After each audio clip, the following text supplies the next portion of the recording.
Welcome back to the Dr. Mary Travelbest Guide podcast. A few weeks ago, I returned from a 90-day journey around the world. I'm excited to connect with fellow travelers and share those experiences. So today, we're going to talk about Rio de Janeiro. But first, the FAQ. How to carry toiletries on a long trip.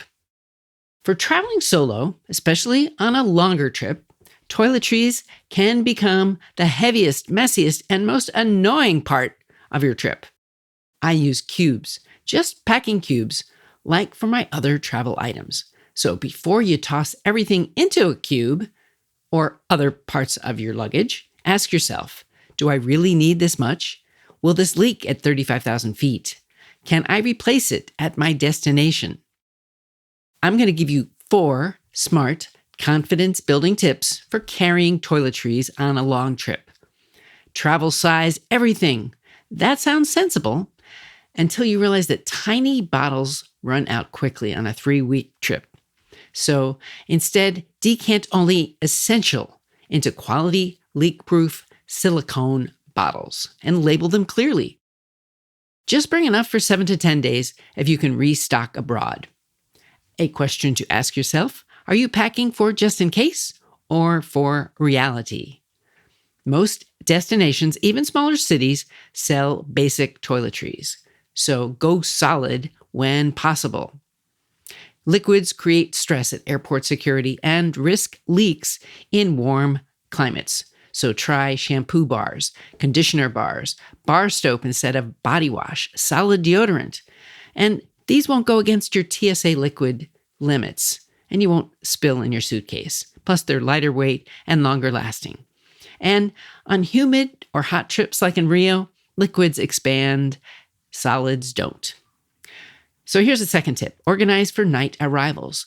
After a long travel day, you don't want to spend time unpacking your entire suitcase just to brush your teeth.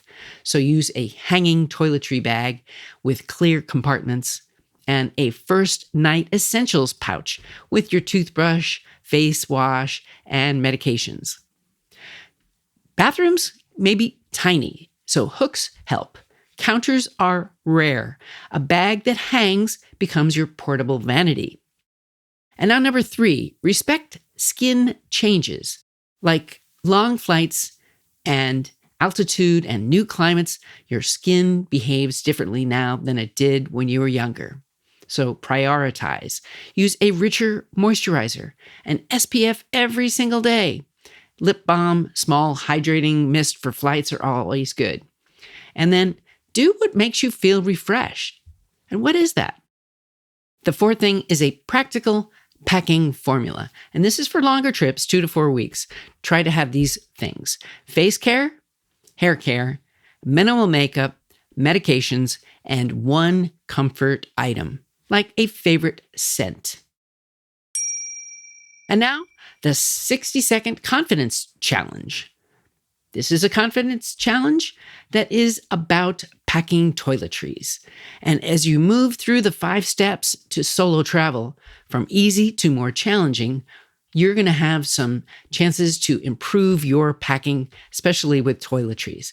And you can find the series in the description, 5 Steps to Solotravel.com or on Amazon.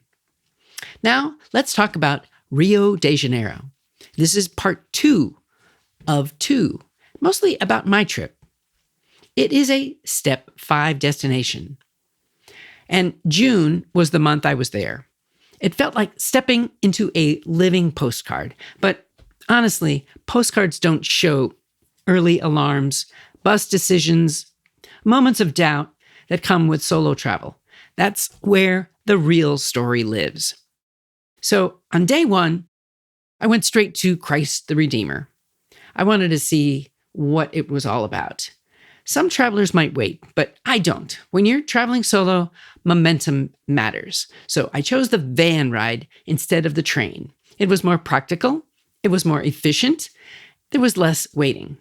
The sunrise? Well, I almost had it. I was early, but not quite early enough for that glowing cinematic moment. Still, standing there above the city, Looking down at the curve of Copacabana and the sweep of Guanabara Bay, I felt something stronger than a perfect photo. I felt alignment. The city below me pulsed with possibilities. Dream in Rio isn't marketing copy, it's a mood. Now, I saw the train climbing to Sugarloaf Mountain several times, that little cable car gliding across the sky. I didn't ride it this visit. That's okay. Solo travel isn't about checking boxes. It's about returning. In my Niteroi episode, you'll hear how I could see it every day from my bedroom window across the bay from Rio. It was especially viewable and beautiful at night. It was close enough to enjoy, but in a quiet way, not in the hustle of Rio. Now, on Copacabana Beach, I watched foot volley or volleyball played without your hands. That was really something different. It took a lot of precision and agility and rhythm. And Rio has a rhythm everywhere, even in sport. Now, I want to tell you about the Palace Hotel. You've got to go there and experience this. It's in the show notes. I walked right through the hotel like I was a guest, and nobody seemed to care. I could have gone swimming in the pools. There was nobody to stop me. I sat in the chairs, had a snack, had a drink. I enjoyed the comforts of a poolside, relaxing. And then I crossed the street and I went swimming in the ocean at Copacabana. I felt alive and very much part of the scenery. Not too far away, and I also went there to the famous Ipanema. That's the Ipanema Beach. It's lively, stylish, confident. You can feel the difference between the two beaches. If the Copacabana is iconic, Ipanema is self-assured. I also went to the farmer's market, a pure sensory delight. Fresh sugarcane juice pressed before my eyes, golden pastel, Brazil's answer to the empanada, and tapioca folded like a taco, warm and comforting. Simple foods, deep satisfaction. And yes, I even smiled at a classic corn dog at a fair-style stand, because travel isn't about culinary perfection, it's about presence. So now I'll talk briefly about Rio's culture, music, and mood. It carries music in its bones. I thought about Nina Simone while watching the sunset, including her depth, her power. And yes, I revisited some videos that I liked from Bruce Springsteen and Sting while I was there in Rio. My travel days were full and nights were reflective, and I got to listen to some great music. Rio also reminded me of something important. You don't have to do everything to have done enough. Solo travel is less about landmarks and more about listening to the city, to the music, to yourself. I moved one foot in front of the other, and I chose the van, like for Christ the Redeemer. I woke early, I wandered, I tasted, I observed, and Rio gave me exactly what I needed. Not perfection, but perspective. Would I return? Yes, without hesitation. And now, quickly, my travel mistakes. Avoid getting soaked in the sudden rain. It does rain here and can be sudden. Be prepared to get wet. I was not prepared and I got soaked, but I did manage to make it into a building, and then I got a cab to my next destination. So thanks for listening. I'll see you on the next journey, and let's connect with Dr. Travelbest. What's on your travel bucket list?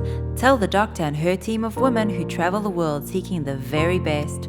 Dr. Travelbest, that is.